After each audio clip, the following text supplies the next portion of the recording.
இந்த மாதிரி சூழ்நிலைகளை நாம் எப்படி ஜெயிக்கலாம் அப்படின்னா, நம்ம வந்து பாவ மன்னிப்பின் நிச்சயம் என்னும் ஆசீர்வாதத்தை ஆண்டவர்கிட்ட கேட்கணும். அதாவது, ஆண்டவரே நீங்கள் வந்து என்னுடைய பாவங்கள் எல்லாவற்றையும் மன்னித்து விட்டீங்க அப்படிங்கிற ஒரு கன்ஃபர்மேஷனை, ஒரு நிச்சயத்தை எனக்கு தாங்க அப்படின்னு சொல்லிட்டு, ஒரு கிளாரிட்டி எனக்கு தாங்க அப்படின்னு சொல்லிட்டு ஆண்டவர்கிட்ட கேட்கும்போது, ஆண்டவர் வந்து ஏதாவது வசனங்கள் மூலமாகவோ இல்லை ஏதாவது சூழ்நிலை மூலமாகவோ உங்கள்கிட்ட பேசி உங்களுக்கு ஒரு கிளாரிட்டியை கொடுப்பாரு.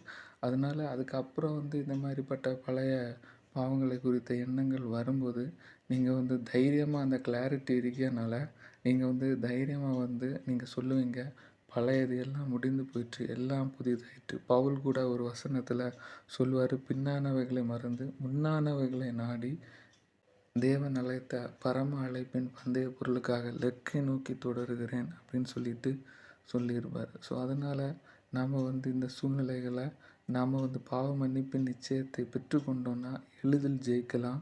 நாம் வந்து